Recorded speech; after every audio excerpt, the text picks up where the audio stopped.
It's not your fault. It's the person that did it. I mean, yeah, and it's always good to have somebody to talk to, whether it's a friend or going to a counselor, a therapist, and even resources like churches. Even though I myself am not a religious person, but that is a resource that you can go to. not Catholic, no. Not kidding.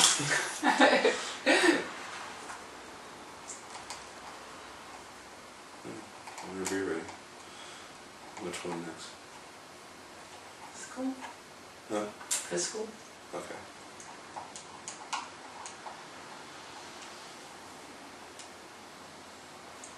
Ready? Alrighty, welcome to clip 2 of the abuse. We just got finished talking about sexual abuse, and we're going to go ahead and talk about physical. My personal thought about physical is about the same as rape.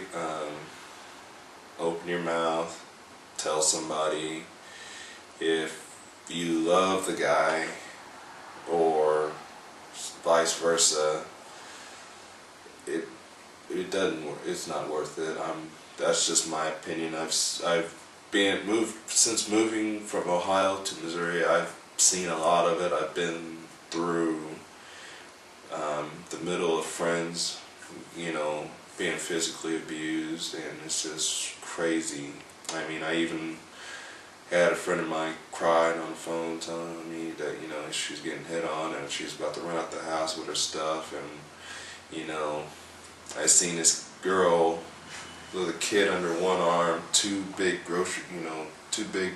trash bags full of stuff running in the middle of the street as I'm coming up, and I hook slide in the car, and she throws everything in and hops in and drive, and I'm driving, and it's a weird, freaky situation, but.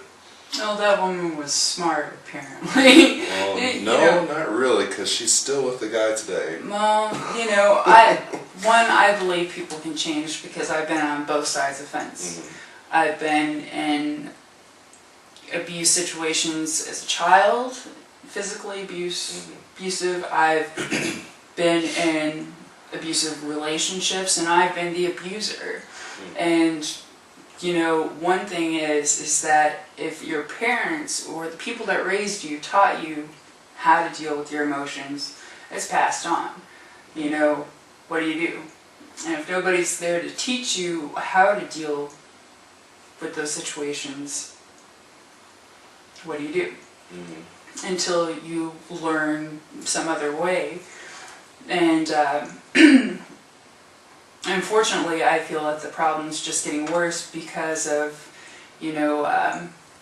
a lot of people doing drugs, not caring, getting wrapped up in television instead of their children's lives. Sorry. Television isn't a good role model for your children. That's just my personal opinion. Mm-hmm. I feel that, if you love someone and they're physically abusing you, leave. That's the best thing that you can do. Mm-hmm.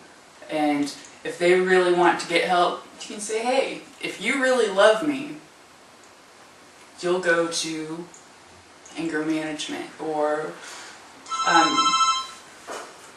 there's other different programs available depending on where you live.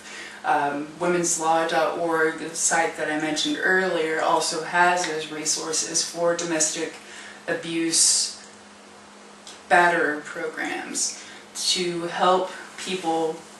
It's like cognitive behavior therapy in a sense, because you reassociate, you're relearning how your coping skills. Mm-hmm. And basically it's like someone pisses you off, calls your name, gets in your face, whatever. What do? Because, a lot of people, and I used to be this way, I stuffed it. Mm. Take another punch, stuffed it. Take another punch, stuffed it. Guess what? Now it's a time bomb ready to explode. Mm-hmm. And, I learned, because I recently completed alternatives to violence class, which is like anger management.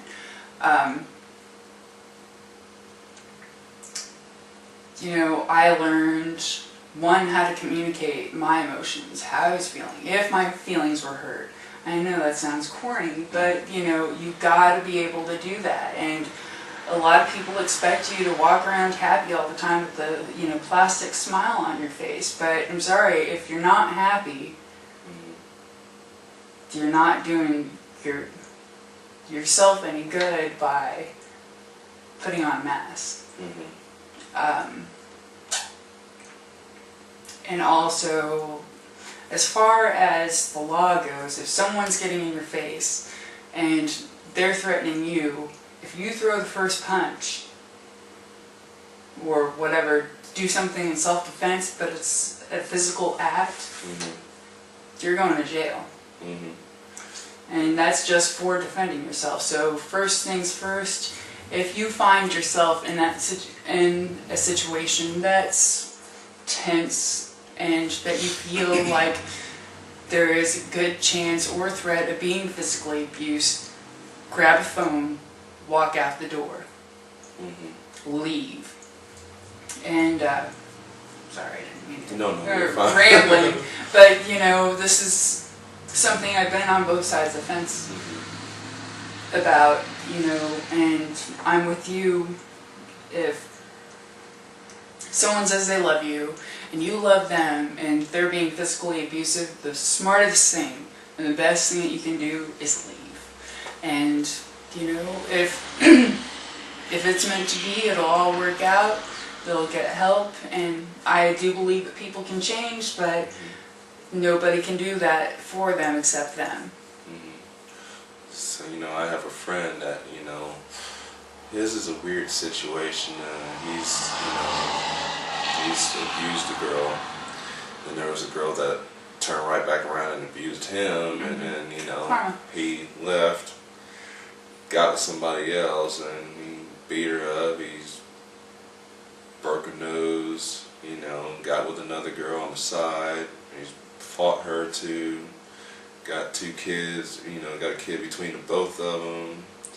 I mean, he's married to the first girl now, but, you know, I mean, he's obviously changed, because, you know, we don't hear about any of that anymore, and she hasn't mentioned anything, so, you know, that's good that he's changed for the better, but, you know, still, you know, back in them days, it just wasn't worth it, and, Yeah. you know, it's just pointless. Love does not hurt. Yeah, I definitely agree with you. Love only hurts is when the guy leaves, and, you know, it's either for the best or it's for the memories that you had with him. That's the only type of hurt love that you should feel, not the physical one, you know.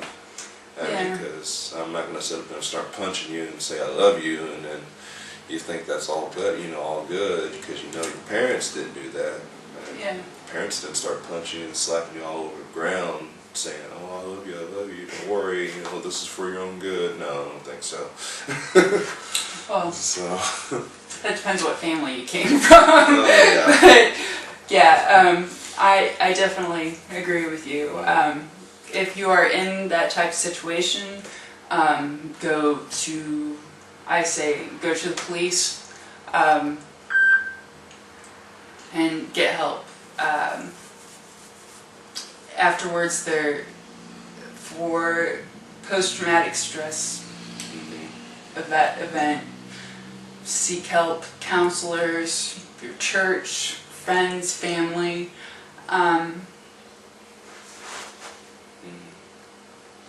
So even, you know, the one excuse is that a lot of people say, "Well, I have nowhere to go." Like, technically, you have plenty of places to go.